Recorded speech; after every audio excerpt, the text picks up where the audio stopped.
എല്ലാവരും എന്ത് ചെയ്യാ? സുഖമായിരിക്കുന്നില്ല എല്ലാവരും? കഴിഞ്ഞ ക്ലാസ്സൊക്കെ എല്ലാവരും കണ്ടില്ലേ? ക്ലാസ്സൊക്കെ ഇഷ്ടമായി കണ്ടിട്ട്? എന്നെ മറന്നിട്ടൊന്നുമില്ലല്ലോ? അപ്പൊ നമ്മൾ കഴിഞ്ഞ ക്ലാസ്സിൽ എന്തൊക്കെ പറഞ്ഞെന്ന് ഓർമ്മയുണ്ടോ? ഒരു വൃത്തത്തിനെ 4 ആക്കാനും 8 ആക്കാനും 6 ആക്കാനും ഒക്കെ പറഞ്ഞു അല്ലേ? അതെങ്ങനെ ചെയ്തതൊക്കെ ഓർമ്മയുണ്ടല്ലോ? ഇതായിരുന്നു വൃത്തം. അതിനെ പകുതിയാക്കി ടീച്ചർ. അപ്പൊ എന്തായി? 2 പീസായി, 2 കഷ്ണമായി, തുല്യ ഭാഗങ്ങളായി. ഒന്നും കൂടെ മടക്കിയപ്പോ 4 ആയി, വീണ്ടും മടക്കിയപ്പോ 8 ആയി അല്ലേ? ഇതൊക്കെ ഓർമ്മയുണ്ടല്ലോ? ഞാനിനി വീണ്ടും വിശദീകരിക്കണല്ലോ. ആ ചെയ്തതൊക്കെ ടീച്ചറോട് ഒട്ടിച്ച് വെച്ചിട്ടുണ്ട് കേട്ടോ. അപ്പൊ നമുക്ക് 8 ആക്കാനായിട്ട് പഠിച്ചത്. വീട്ടിലിരുന്ന് ചെയ്യാൻ എന്തായിരുന്നു പറഞ്ഞിട്ടുണ്ടായിരുന്നത്? 12 തുല്യ ഭാഗങ്ങളാക്കാൻ പറഞ്ഞിട്ടുണ്ടായിരുന്നു. എല്ലാവരും ചെയ്തു 12 തുല്യ ഭാഗങ്ങളാക്കിയിട്ട്? അതോ മറന്നോ? അമ്മമാരെ സഹായിച്ചില്ലേ? എല്ലാവരുടെയും അമ്മമാരെ അടുത്തില്ലേ? എനിക്ക് വേഗം പോയിട്ട് വിളിച്ചിട്ട് വരും. അപ്പോൾ ഇതുപോലെ 12 ആക്കിയിട്ട് ടീച്ചറും ചെയ്തിട്ട് വന്നിട്ടുണ്ട് അല്ലേ? ഇതുപോലെ എല്ലാവരും ചെയ്തു 12 ആക്കിയിട്ട്? ഇതെങ്ങനെ ചെയ്യാൻ പറഞ്ഞു തന്നിട്ടുണ്ടായിരുന്നു ടീച്ചർ. ഓർമ്മയില്ല എല്ലാവർക്കും? ടീച്ചർ വേണമെങ്കിൽ ഒന്നും കൂടെ അത് കാണിച്ചു തരാം. നമുക്ക് നോക്കാം ഇത് എങ്ങനെ 12 ആക്കിയതെന്ന്.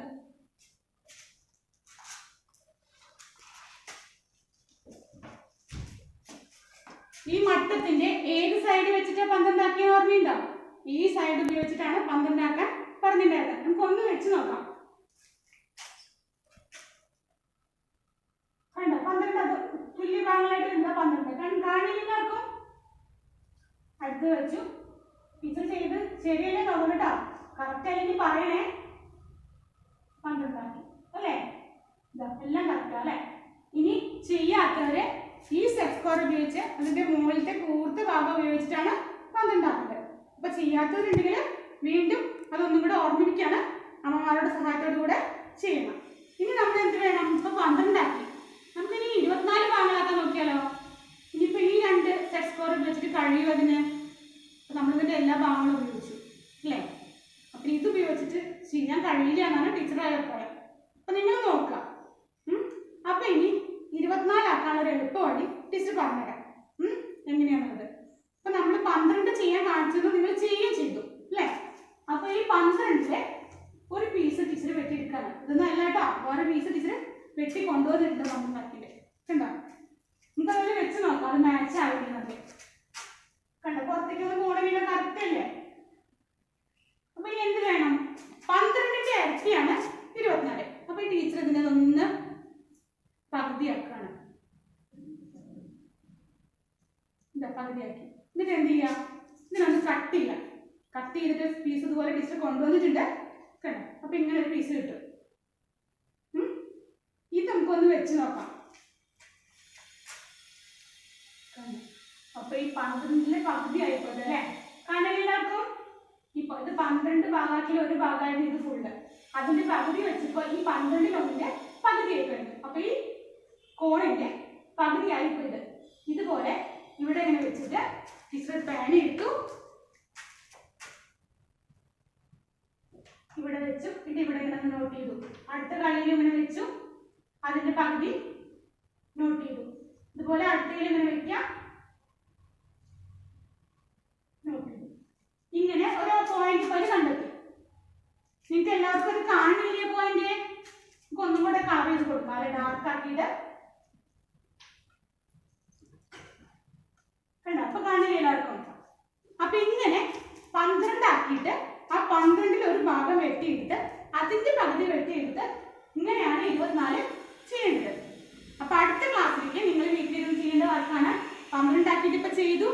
അപ്പൊ അതുപോലെ ഒന്നും കൂടെ 12 ആക്കി ചെയ്ത് ഒരു പീസ് വെട്ടിയെടുത്ത് ഇതുപോലെ ഇവിടെ ജോയിൻ ചെയ്ത് കഴിഞ്ഞാൽ എല്ലാ കോണളവും ജോയിൻ ചെയ്ത് കഴിഞ്ഞാൽ എന്താവും? 24 തുല്യ ഭാഗങ്ങളായിട്ടത് മാറും. അപ്പൊ അടുത്ത ക്ലാസ്സിലേക്ക് അത് എല്ലാവരും ഹോംവർക്ക് ആയിട്ട് അമ്മമാരുടെ സഹായത്തോടു കൂടെ ചെയ്യണം. അപ്പൊ നമ്മൾ 4, 8, 6, 12 ചെയ്യുന്നു അല്ലേ? അതിന്റെ ഇടയ്ക്ക് ആകെ 2 ആക്കാനാണ് നമ്മൾ ആദ്യം പഠിച്ചത്. ഇതാ 2 ആക്കി. പക്ഷെ നമ്മൾ അത് കഴിഞ്ഞ് ഇടയ്ക്ക് ഒന്ന് സ്കിപ്പ് ചെയ്യും. 2 കഴിഞ്ഞ് നമ്മൾ എന്ത് നേരെ ചെയ്ത്? നമ്മൾ ചെയ്യാൻ എളുപ്പത്തിന് വേണ്ടി 2 കഴിഞ്ഞ് നേരെ നമ്മൾ 4 ചെയ്തത് അല്ലേ? അപ്പൊ ഇനി നമ്മൾ എന്ത് വേണം? അതിന്റെ ഇടയിൽ കിടക്കണം 3 ആക്കാൻ പറ്റും നമുക്ക് നോക്കണ്ടേ? അതെങ്ങനെ ചെയ്യാൻ കഴിയാ? ഇങ്ങനെ ചെയ്യാൻ കഴിയുന്ന ആർക്കെങ്കിലും പറയാൻ പറ്റുമോ? നല്ല എളുപ്പവഴിയുണ്ടോ? ഒന്ന് ആലോചിച്ച് നോക്കൂ. ഉണ്ട് അല്ലേ? ഇങ്ങനെ ചെയ്യാം. നമ്മൾ ആദ്യം ഇപ്പൊ 4 ചെയ്തു, പിന്നെ 8 ചെയ്തു, 6 ചെയ്തായിരുന്നു അല്ലെ? 6 ചെയ്ത് എങ്ങനെയെന്ന് ഓർമ്മയുണ്ടോ? ഓർമ്മയുണ്ടോ? ഓർമ്മയുണ്ടല്ലോ എല്ലാവർക്കും? അപ്പൊ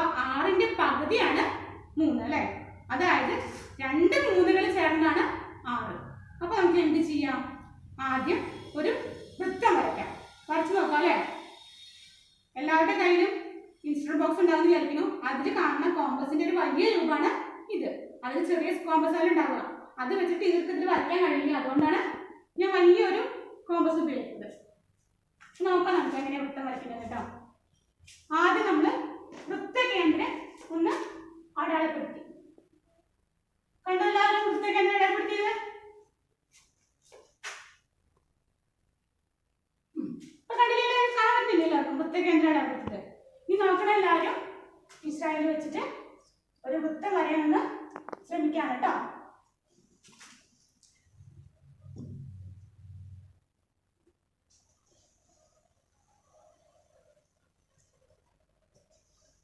ടീച്ചർ ഇവിടെ ഇങ്ങനെ ഒരു വൃത്തം വരച്ചു. ഇനി നമുക്ക് എന്ത് വേണം? നമ്മൾ എന്തായിരുന്നു പറഞ്ഞത്? 3 ഭാഗങ്ങളാക്കാം അല്ലെ? അതിന് എന്താ വഴിയെന്ന് ടീച്ചർ പറഞ്ഞു. ആദ്യം 6 ഭാഗങ്ങളാക്കിയിട്ട് അതിനെ 3 ആക്കാന്ന് പറഞ്ഞു. അപ്പൊ ടീച്ചർ ഇതായി ഇവിടെ ഒരു ഈ വൃത്തത്തെ കേന്ദ്രവുമായി വൃത്ത പരിധിയിൽ ബന്ധിപ്പിച്ചിട്ട് ഒരു ആരം വരയ്ക്കും. അതായത് വൃത്ത കേന്ദ്രത്തിൽ നിന്ന് വൃത്തത്തിന്റെ മുകളിലേക്ക് ഒരു ലൈൻ. ഇതാണ് വൃത്തത്തിന്റെ ആരാണ്. അപ്പൊ നമുക്ക് ഇതിനെ എങ്ങനെ 6 ഭാഗമാക്കാം? ഈ സെറ്റ് സ്ക്വയറിന്റെ ഈ ഭാഗം ഉപയോഗിച്ചിട്ടാണ് 6 ഭാഗമാക്കേണ്ടത്. ഇവിടെ വെച്ചു. കറക്റ്റ് അല്ലേ നോക്കി നോക്കൂ. വരയുടെ മുകളിൽ നിൽക്കണില്ല ശരിക്കും. ഇവിടെ പോയിന്റ് കിട്ടും.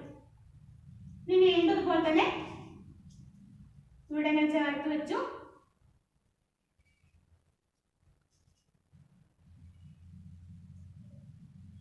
ഇവിടെ പോയിന്റ്. ഇപ്പൊ ഇനി വീണ്ടും ഇതുപോലെ തന്നെ 6 ആക്കുന്നത്.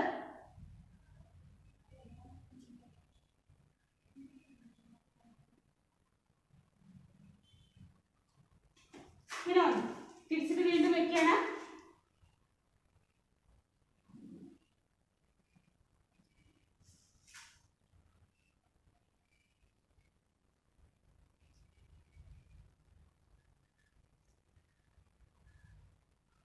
ഇപ്പൊ എത്ര ഭാഗമായി ഇതിനെ? 1 2 3 4 5 6. നമുക്ക് എത്ര ഭാഗം വേണ്ടത്? 3 ഭാഗമാണ് നമുക്ക് വേണ്ടത്. അപ്പൊ 6 എന്ന് പറഞ്ഞത് 6 ഭാഗമാക്കിയിട്ട് നമ്മൾ മാറ്റുന്നത്. അപ്പൊ 2 3 ചേർന്നാണ് ഒരു 6 അല്ലെ? 2 3 ചേർന്നാണ് ഒരു 6. അപ്പൊ എന്ത് ചെയ്താൽ ഇവിടെ ഒരു 6 എടുക്കാതെ ഒരു പോയിന്റ് വിട്ടിട്ട് അടുത്തത് ഇവിടെ ജോയിൻ ചെയ്യാം.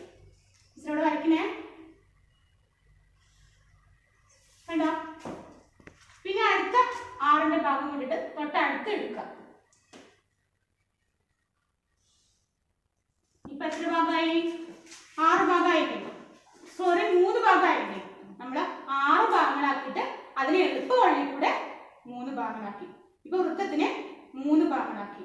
അപ്പൊ നമ്മൾക്ക് എന്തൊക്കെ ചെയ്തു? വൃത്തത്തിനെ 3 ആക്കി, 4 ആക്കി, 6 ആക്കി, 8 ആക്കി, 12 ആക്കി. 24 ആക്കാനും പറഞ്ഞു തന്നു ടീച്ചർ. അത് വീട്ടിൽ പോയിട്ട് വീട്ടിലിരുന്ന് ചെയ്യേണ്ട വർക്കാണ്. ഇനി നമുക്ക് അടുത്ത സ്റ്റെപ്പിൽ എന്താ നോക്കുക? ഇതുപോലെ 3 4 ഒക്കെ ചെയ്തു.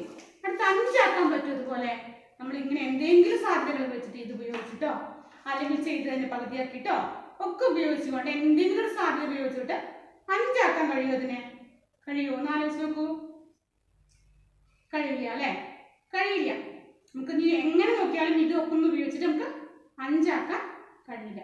അതുപോലെ തന്നെ ഇപ്പൊ ചെയ്തൊക്കെ നമ്മൾ വൃത്തം വരച്ച് അതിന്റെ ഈ സെറ്റ് സ്ക്വയറിന്റെ പല ഭാഗങ്ങൾ ഉപയോഗിച്ചിട്ടാണ് വരച്ചത്. പക്ഷെ എപ്പോഴും ഇത് പ്രാവർത്തിയാക്കാൻ പറ്റുമോ? നമുക്ക് 5 ആക്കാൻ പറ്റില്ല. അതുപോലെ 24 ചിലപ്പോൾ 48 ചെയ്യേണ്ടി വരും. അത് കഴിഞ്ഞ് 96 ചെയ്യേണ്ടി വരും. അപ്പോഴൊക്കെ പേപ്പർ കട്ടിയിലും മുറിക്കലും ഒക്കെ വളരെ ബുദ്ധിമുട്ടാണ്. അപ്പൊ നമുക്ക് എന്ത് വേണം? കോണിന്റെ ആ വിരിവ് അളക്കാനായിട്ട് എന്ത് വേണം? പൊതുവായൊരു അളവ് വേണം. പൊതുവായൊരു അളവ്. എന്തൊക്കെ അളവുകളാണ് നിങ്ങൾക്ക് അറിയാം? നമ്മൾ നീളം അളക്കാൻ എന്താ സാധാരണ ഉപയോഗിക്കാറ്? മീറ്റർ ഉപയോഗിക്കാറുണ്ട്, അല്ലെങ്കിൽ സെന്റിമീറ്റർ ഉപയോഗിക്കാറുണ്ട്. അതുപോലെ ഭാരം അളക്കാൻ നിങ്ങളുടെ വെയിറ്റ് ഒക്കെ അളക്കാറില്ല. അപ്പൊ എങ്ങനെ പറയാ? കിലോഗ്രാമിൽ പറയും. അതല്ലെങ്കിൽ നമ്മൾ ഇപ്പൊ കടയിൽ പോയിട്ട് അരി വാങ്ങുമ്പോൾ എന്താ പറയാ? 10 കിലോ അരി വേണം, അങ്ങനെയാണ് പറയാ. നേരെ മറിച്ച് തുണിക്കടയിൽ പോയിട്ട് തുണി വാങ്ങുമ്പോൾ എന്താ പറയാ? 1 മീറ്റർ തുണി വേണം, അല്ലെങ്കിൽ 2 മീറ്റർ തുണി വേണം. അങ്ങനെ നീളം അളക്കാനും ഭാരം അളക്കാനും അതുപോലെ എന്തളക്കാനും ഒരു ഏകകം ഉണ്ട്. അതുപോലെ എന്ത് വേണം? കോൺ അളക്കാനും എന്ത് വേണം? ഒരളവ് വേണം. പൊതുവായിട്ടുള്ള ഒരളവ് വേണം. അതെങ്ങനെയാണ് നമുക്ക് ഒന്ന് നോക്കാം. 3 ഭാഗങ്ങളാക്കി അല്ലേ? നമുക്ക് ഇതുവരെ വരച്ച് ഒന്ന് താരതമ്യം ചെയ്ത് നോക്കാം. ഇത് 3 ആണ്. അപ്പൊ കോണ് നല്ല വലുപ്പമുണ്ട് അല്ലെ? 4 എന്തായി? അതിനേക്കാളും ചെറിയ കോണായി. നേരെ മറിച്ച് 8 ആക്കിയപ്പോൾ കോണ് പിന്നെയും ചെറുതായി. 6 ആക്കിയപ്പോൾ 4-നേക്കാളും ചെറിയ കോണാണ് 6 കിട്ടിയത്. പിന്നെ 12 അതിലും ചെറിയ കോണാണ് കിട്ടിയത്. 24 ടീച്ചർ എടുത്ത് കാണിച്ചിട്ടുണ്ടായിരുന്നു, അത് ഇതിലും ചെറിയ കോണായിരുന്നു അല്ലേ? അപ്പോൾ ഈ ഭാഗങ്ങളുടെ എണ്ണം കൂടുന്തോറും എന്താണ് കോണിന്റെ വിരിവ് അഥവാ അളവ് കുറഞ്ഞു വരുന്നു. അതിപ്പോ കൃത്യമായിട്ട് നമുക്ക് ഒന്നുകൂടെ നമുക്ക് വെച്ച് നോക്കാം. അതിന്റെ ഓരോ ഭാഗങ്ങൾ നമുക്ക് വെട്ടിയെടുക്കാം. 3-ൽ 1 വെട്ടിയെടുക്കാം, 4-ൽ 1 വെട്ടിയെടുക്കാം, അത് കഴിഞ്ഞ് 6-ൽ 1 വെട്ടിയെടുക്കാം. അപ്പൊ നമുക്ക് വെച്ച് നോക്കാം. നമുക്ക് ഇതുപോലെ 3-ൽ 1 ടീച്ചർ ഇവിടെ വരഞ്ഞു വെച്ചിട്ട് നമുക്ക് അതിന്റെ ഒരു പീസ് വെട്ടിയെടുക്കാം.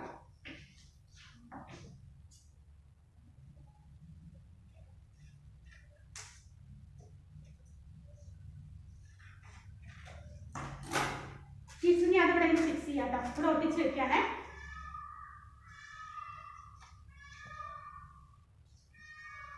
ഇതിപ്പോ 3-ൽ 1. ഇനി നമുക്ക് അടുത്ത ഏതാ വെട്ടേണ്ടത്? 4-ൽ 1 വെട്ടാം അല്ലെ? അതും ഇതൊന്ന് 4-ൽ 1 വെട്ടുകയാണ്.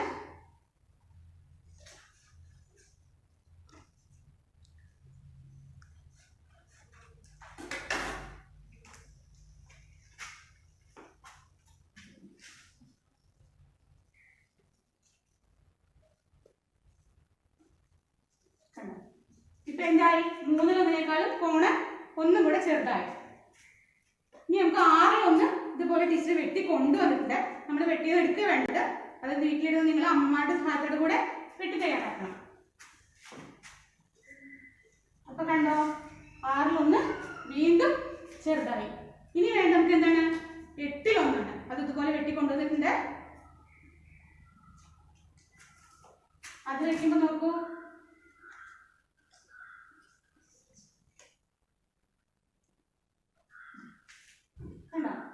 വീണ്ടും ചെറുതായി.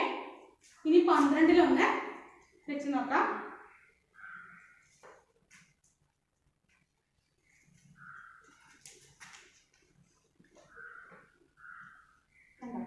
അപ്പൊ വീണ്ടും കോൺ ചെറുതായി.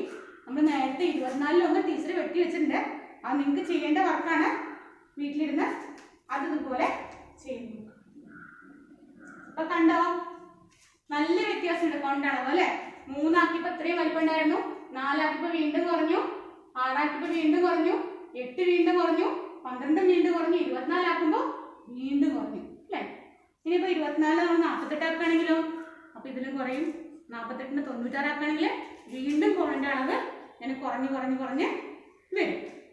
അപ്പൊ അതെന്തായാലും മനസ്സിലായോ? കോണിന്റെ ഭാഗങ്ങളുടെ എണ്ണം കൂടുന്തോറും കോണിന്റെ അളവ് കുറഞ്ഞു വരുന്നുണ്ട്. അപ്പൊ നമ്മൾ നേരത്തെ വൃത്തം വരയ്ക്കാൻ ഒരു പോയിന്റ് ഇവിടെ അടയാളപ്പെടുത്തി അല്ലേ? ഈ പോയിന്റ് ഇങ്ങനെ നോക്കുമ്പോ ഇതിങ്ങനെ കൂടി കൂടി വട്ടം വരുമ്പോഴേക്കും ഈ വൃത്ത കേന്ദ്രത്തിന് ചുറ്റും 360 തുല്യ സമഭാഗങ്ങളാക്കാനാണ് പറയുന്നത്. എത്ര തുല്യ സമഭാഗങ്ങൾ? 360 തുല്യ സമഭാഗങ്ങളാക്കാം. അപ്പൊ അങ്ങനെ ചേരുമ്പോ ഒരു സമഭാഗം എന്ന് പറഞ്ഞാൽ വളരെ ചെറിയൊരു അംശം അയക്കാനുണ്ടാവുക. അപ്പൊ അങ്ങനെ 1, 2, 3 അങ്ങനെ കൂട്ടിയിട്ട് ഈ അളവിനെയാണ്, ഏറ്റവും ചെറിയ അളവിനെയാണ് 1 ഡിഗ്രി കോണളവ് എന്ന് പറയുന്നത്. നമ്മൾ നേരത്തെ പറഞ്ഞു കോൺ അളക്കാൻ പൊതുവായി ഒരു ഏകകം വേണമെന്ന്. ആ പൊതുവായിട്ടുള്ള ഏറ്റവും ചെറിയൊരു അളവാണ് 1 ഡിഗ്രി കോണളവ് എന്ന് പറയുന്നത്. എല്ലാ അളവുകളും ഏറ്റവും ചെറിയതിൽ നിന്നാണ് സ്റ്റാർട്ട് ചെയ്യുക. നമ്മളിപ്പോൾ സ്കെയിലൊക്കെ എടുക്കുമ്പോൾ അതിൽ 15 സെന്റിമീറ്റർ ആവും ചെറിയ സ്കെയിലിന്റെ നീളം. പക്ഷെ അതിൽ നേരെ മറിച്ച് 10 സെന്റിമീറ്റർ ചെറിയ ചെറിയ വരകൾക്ക് നിങ്ങൾക്ക് കാണാൻ കഴിയും. അതൊക്കെ എന്താണ്? മില്ലിമീറ്റർ ആണ്. മില്ലിമീറ്റർ, സെന്റിമീറ്റർ, മീറ്റർ, അങ്ങനെയാണ് ഒരളക്കണം. അതുപോലെ ഗ്രാം പറയുമ്പോൾ മില്ലിഗ്രാം, ഗ്രാം, കിലോഗ്രാം, ഇങ്ങനെയാണ് ഓരോ അളവുകളും വലുതായി വലുതായി വരുന്നത്. അപ്പൊ അതുപോലെ കോൺ അളക്കാനുള്ള ഏറ്റവും ചെറിയ അളവാണ് 1 ഡിഗ്രി കോണളവ്. നമ്മൾ നേരത്തെ പറഞ്ഞു ഇപ്പൊ ഏറ്റവും ചെറിയ കോണളവ് 1 ഡിഗ്രി ആണെന്ന്. അപ്പൊ ഇതുപോലെ അത് അളക്കാൻ നമുക്ക് എന്തെങ്കിലും ഒരു ഉപകരണം വേണം അല്ലേ? വേണ്ടേ? നമ്മൾ നീളം അളക്കാൻ സ്കെയിൽ ഉപയോഗിക്കും, ഭാരം അളക്കാൻ ത്രാസ് ഉപയോഗിക്കും, ദ്രാവകങ്ങൾ അളക്കാനായിട്ട് ലിറ്റർ പാത്രങ്ങൾ ഉപയോഗിക്കും. അതുപോലെ കോൺ അളക്കാനും പൊതുവായിട്ടൊരു ഉപകരണം വേണം. അപ്പൊ നമുക്ക് അതെങ്ങനെ അളക്കാനുള്ളത് നമുക്ക് ഒരു ചെറിയൊരു ഉപകരണം, അതിനെ പറ്റിയ ചെറിയ ഉപകരണം ഇവിടെ ഞാൻ ഉണ്ടാക്കി കൊണ്ടുവന്നിട്ടുണ്ട്. കണ്ടോ, ഇതാണ് ആ ഒരു ചെറിയൊരു ഉപകരണം. നമുക്ക് അത് വെച്ചിട്ട് അളന്ന് നോക്കണേ. ഇതെന്താണെന്നറിയോ? ആദ്യം നമ്മൾ വൃത്തത്തിലെ 4 തുല്യ ഭാഗങ്ങളാക്കി അതിൻ്റെ ഒരു പീസ് വെട്ടി വെച്ചിട്ട് അതിലാണ് ടീച്ചർ ഇതൊക്കെ അടയാളപ്പെട്ടിരിക്കുന്നത്. നമുക്കിനി ഒരു കോണ് വരച്ചിട്ട് ഇതൊന്ന് അളന്ന് നോക്കാം. ഏറ്റവും ചെറിയ അളവ് 1 ഡിഗ്രി എന്ന് പറഞ്ഞു. നമുക്കൊരു കോണ് വരച്ചിട്ട് അത് നമുക്കൊന്ന് ഇനി അളന്ന് നോക്കാം. ഈ സെറ്റ് സ്ക്വയറാണ് ടീച്ചറോട് ഉപയോഗിക്കുന്നത്.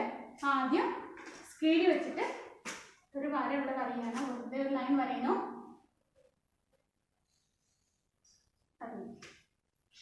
ഇനി ഈ സെറ്റ് സ്ക്വയർ ഉപയോഗിച്ചിട്ട് ഇതിൻ്റെ ഈ മൂല ഉപയോഗിച്ചിട്ട് അവിടെ ഇങ്ങനെ പോയിന്റ് ചെയ്ത് ഇവിടെ വരും.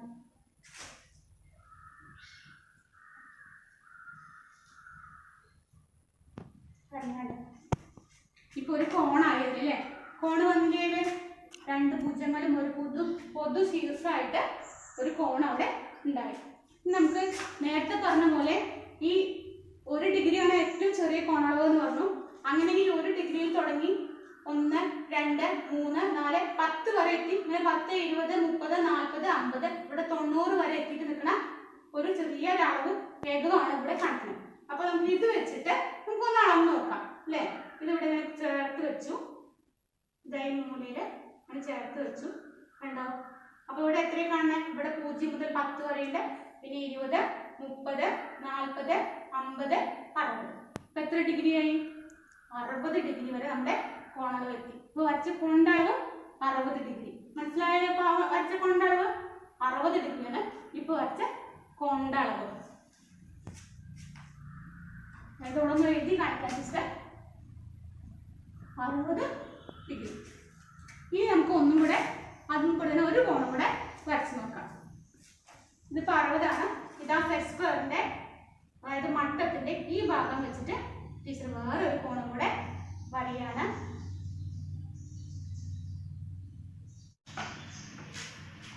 ഇനി നമുക്ക് ഇത് വെച്ചിട്ട് ഒന്നും കൂടെ വരച്ച് നോക്കാം. അല്ലെ? ഇപ്പൊ ഇത് ആദ്യം വരച്ച എത്രയായിരുന്നു? 60 ഡിഗ്രി. നേരത്തെ ഇത് വെച്ച് കഴിഞ്ഞാൽ കറക്റ്റ് ഇതിനോട് ചേർന്ന് നിൽക്കണം അല്ലെ?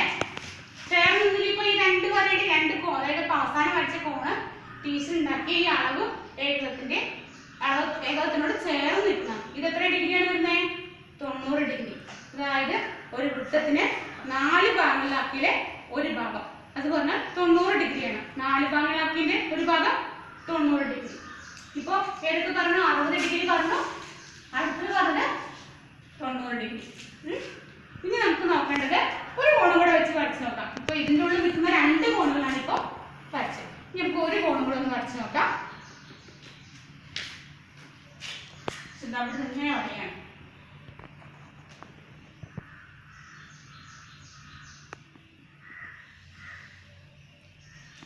ഇപ്പൊ എന്തായി? 60-നേക്കാളും വലുതായി, 90-നേക്കാളും വലുതായി, അതിനേക്കാളും വലിയ വിരിവുള്ള ഒരു കോണാണ് ഇവിടെ ഇപ്പൊ വരച്ചത്. അപ്പൊ നമുക്ക് ഒന്നുകൂടെ വെച്ച് നോക്കാം. ഇപ്പൊ എന്തായി? ഈ അളവ് ഏകം വെച്ചിട്ട് നടക്കാൻ പറ്റുമോ? നടത്താൻ കഴിയില്ല അല്ലെ? അപ്പൊ ഇനി എന്താ ചെയ്യാ? വീണ്ടും വേറൊരു ഉപകരണത്തിന് കൂടെ നമുക്ക് ആവശ്യമായിട്ട് വരും. ഇപ്പൊ നമ്മൾ ഇത് വൃത്തത്തിന്റെ 4 ഭാഗമാക്കിയതിലെ ഒരു ഭാഗം എടുത്ത് അതിന്റെ മറ്റേ ഭാഗങ്ങൾ എടുത്ത് നോക്കിയാലോ നമുക്ക്?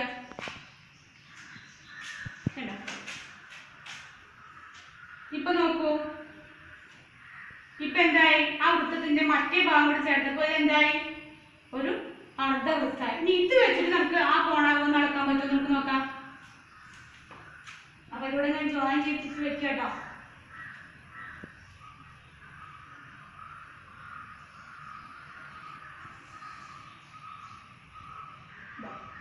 ഇപ്പൊ ഇവിടെ എന്തായി? 90 ഇവിടെ നിൽക്കുന്നു അല്ലെ? 90, 100, 110, 120 അല്ലെ? ഇപ്പൊ കോണുകൾ എത്രയായിരുന്നു? 120. അപ്പൊ നമ്മൾ ആദ്യം വെച്ച 60, പിന്നെ 90, പിന്നെ 120. മനസ്സിലായോ? ഇപ്പൊ മൂന്നാമത് വെച്ചുകൊണ്ട് ടീച്ചറവിടെ എഴുതി വെക്കണം 120.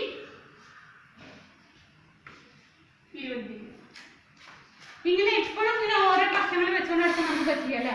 ഇങ്ങനെ ആദ്യം ഒരു പീസ് എടുത്തു, പിന്നെ ഇനിയിപ്പോ അതിനേക്കാളും വലിയ കോണളവാണെങ്കിൽ എപ്പോഴും ഇത് നമുക്ക് കൊണ്ടു നടക്കല് പ്രായോഗികമാവില്ല. അപ്പൊ നമുക്ക് എല്ലാ കോണുകളും അളക്കാൻ കഴിയുന്ന ഒരു ഉപകരണം വേണം. അപ്പൊ നമ്മൾ നേരത്തെ ചെയ്ത 2 ഉപകരണങ്ങൾ ടീച്ചർ ഉണ്ടാക്കി കൊണ്ടുവന്ന ഉപകരണങ്ങൾ അവിടെ ഒട്ടിച്ച് വെച്ചിട്ടുണ്ടെങ്കിലേ അപ്പൊ അതൊരു പൂർണ്ണമായ ഒരു ഉപകരണമായിട്ട് മാറി. പക്ഷെ ഇത് അത് 2 പീസാണ്. അപ്പൊ നമുക്ക് കൊണ്ടു നടക്കാൻ എളുപ്പത്തില് ഇത് കണ്ടോ, ഇതാണ് കോൺ അളക്കാനുള്ള എന്താ പേര്? കോൺ മാപിനി അഥവാ പ്രൊട്രാക്ടർ. നിങ്ങളുടെ കയ്യിൽ ഇൻസ്ട്രുമെന്റ് ബോക്സ് ഉണ്ടോ വീട്ടില്? ഏട്ടന്മാരുടെ ചേച്ചിമാരുടെ ഒക്കെ ബോക്സിൽ ഇതിൻ്റെ ചെറിയ രൂപം ഉണ്ടാവും. ഇത് സ്കൂളുകളിലെ ടീച്ചർമാർ ബോർഡിലൊക്കെ വരയ്ക്കാൻ ഉപയോഗിക്കുന്ന വലിയ രൂപമാണ്. കോൺ മാധുരിയുടെ വലിയ രൂപമാണിത്. ഇതിൻ്റെ അതേ രൂപത്തിൽ തന്നെയാണ് നമ്മുടെ ഇഷ്ടം ബോക്സിലുള്ള ചെറിയ ആ പ്രൊട്രാക്ടർ. അപ്പോൾ നമുക്ക് അത് വെച്ചിട്ട് നോട്ട്ബുക്കിലൊക്കെ ചെയ്യുമ്പോൾ അത് വെച്ചാണ് നമ്മൾ കോൺ അടക്കുക. പിന്നെ അത് ആ പ്രൊട്രാക്ടറിൽ ഗ്ലാസ് കൊണ്ട് ഉപയോഗിച്ചതും അതുകൊണ്ട് രേഖപ്പെടുത്തിയത് കാണാൻ ബുദ്ധിമുട്ടുണ്ടെങ്കിൽ അതുപോലത്തെ ടീച്ചർ ഉണ്ടാക്കി കൊണ്ടുവന്നിട്ടുണ്ട്. അമ്മമാർ കാണില്ലേ? ഇതുപോലെ കാണാൻ എന്തെങ്കിലും ബുദ്ധിമുട്ടുണ്ടെങ്കിൽ ഇത് ചാർട്ട് പേപ്പറിലോ അല്ലെങ്കിൽ കാർഡ് ബോർഡിലോ വെട്ടി ഇങ്ങനെ നൂലൊട്ടിച്ചിട്ടോ അഥവാ ഈർക്കിലോ എന്തെങ്കിലും ഒട്ടിച്ചിട്ട് ഈ 10, 20, 30 എന്നുള്ള അളവുകൾ മാത്രം അളവെടുത്തിയാൽ മതി. ഇടയിലുള്ള അളവുകൾ ചെറിയ ചെറിയ പോയിന്റുകളൊന്നും വേണമെന്നില്ല. ഇങ്ങനെ ഉണ്ടാക്കി കഴിഞ്ഞാൽ എല്ലാവർക്കും കാണാനും തൊട്ട് നോക്കി മനസ്സിലാക്കാനും സാധിക്കും. അതുപോലെ തന്നെ ഇതും അങ്ങനത്തെ ഒരു ഉപകരണം തന്നെയാണ്. ഇതിൽ ഡോട്ടുകൾ ഇട്ടിട്ടുണ്ട്. കണ്ടെല്ലാവരും തൊട്ട് നോക്കി അറിയാം ഡോട്ടുകൾ ഉണ്ടെന്ന്. ഇത് ഉപയോഗിച്ചിട്ട് നമുക്ക് കോണുകൾ അളക്കാം. അപ്പോൾ കോണുകൾ അളക്കാൻ പൊതുവായൊരു ഉപകരണങ്ങൾ പരിചയപ്പെട്ടില്ലേ? അപ്പോൾ എല്ലാവരും ടീച്ചർ ഇന്ന് പറഞ്ഞ കാര്യങ്ങളൊക്കെ ഒന്ന് ഓർത്ത് നോക്കുക, അതൊക്കെ ചെയ്യാൻ ശ്രമിക്കുക. പിന്നെ ഹോംവർക്ക് വേണ്ടേ വീട്ടിലിരുന്ന് ചെയ്യാനായിട്ട്? അപ്പോൾ നമ്മൾ ചെയ്യേണ്ടത് എന്താണെന്നറിയോ? ഹോംവർക്ക് നമ്മൾ നേരത്തെ മട്ടങ്ങൾ ഉപയോഗിച്ചു അല്ലേ? 2 മട്ടങ്ങൾ ഉപയോഗിച്ചിട്ടുണ്ടായിരുന്നു. ആ 2 മട്ടങ്ങളാണ് ഉപയോഗിച്ചിട്ടുണ്ടായിരുന്നത്. ഈ ഓരോ മട്ടത്തിനും എത്ര വീതം കോണുകളുണ്ട്? 3 മൂലകൾ വരുന്നുണ്ട്. ആ 3 മൂലകൾ വെച്ചിട്ട് ഓരോ കോണ് ടീച്ചർ നേരത്തെ ഇവിടെ പറഞ്ഞ പോലെ പറയാം. ഒന്നിച്ച് പറയുകയല്ല വേണ്ടത്, ഇങ്ങനെ പറയുകയല്ല വേണ്ട. ആദ്യം ഇവിടെ ഒരു കോണ് വെച്ച് വരിക, പിന്നെ അടുത്തായിട്ട് ഇതിൻ്റെ മറ്റേ കോണ് ഇങ്ങനെ വരിക. അങ്ങനെ 3 ഭാഗങ്ങൾ വെച്ചിട്ട് കോണുകൾ വരയ്ക്കുക. എന്നിട്ട് വീട്ടിലുള്ള പ്രൊട്രാക്ടർ ഉപയോഗിച്ച് അല്ലെങ്കിൽ അമ്മമാരുടെ സഹായത്തോടു കൂടി തയ്യാറാക്കുന്ന ഇത്തരം കോൺ മാവലികൾ ഉപയോഗിച്ചിട്ട് ഈ കോണുകളൊക്കെ അളന്ന് എഴുതണം. മറക്കില്ല ആരും. പിന്നെ ടീച്ചറിൻ്റെ ഇടയ്ക്ക് ഒരു വർക്കും കൂടെ പറഞ്ഞിട്ടുണ്ടായിരുന്നു. നമ്മൾ 12 ആക്കിയിട്ട് അതിനെ എങ്ങനെ 24 തുല്യ ഭാഗങ്ങളാക്കണമെന്ന് വിശദീകരിച്ച് തന്നിട്ടുണ്ടായിരുന്നു. അതും ഇതുപോലെ എന്ത് വേണം? വീട്ടിലിരുന്ന് അമ്മമാരുടെ സഹായത്തോടു കൂടെ കൃത്യമായി ചെയ്യാം. എല്ലാം വീഡിയോ കൃത്യമായിട്ട് കാണാം. ഈ വീഡിയോ കാണുന്നതിന് മുന്നേ തന്നെ പിക്ചേഴ്സിൽ വന്ന ആ വീഡിയോ ഒന്നും കൂടെ കാണാം. എന്നിട്ട് എന്തെങ്കിലും സംശയങ്ങളുണ്ടെങ്കിൽ നിങ്ങളുടെ ടീച്ചർമാരെ വിളിക്കുക. പിന്നെ അതുപോലെ തന്നെ ഈ കോണുകളൊക്കെ വരയ്ക്കേണ്ടത് നിങ്ങളുടെ 6ാം ക്ലാസ്സിലെ ഗണിതത്തിന് വേണ്ടി മാറ്റി വെച്ച ആ നോട്ട്ബുക്കിലാണ് വരച്ചിട്ട് അതിൻ്റെ ചിത്രങ്ങൾ ഫോട്ടോ എടുത്ത് വാട്സപ്പിൽ ടീച്ചർക്ക് സെൻഡ് ചെയ്യുകയോ അല്ലെങ്കിൽ വിളിച്ച് പറയുകയോ ഒക്കെ ചെയ്യണം. എല്ലാവരും നന്നായിട്ട് വർക്ക് ചെയ്യാം.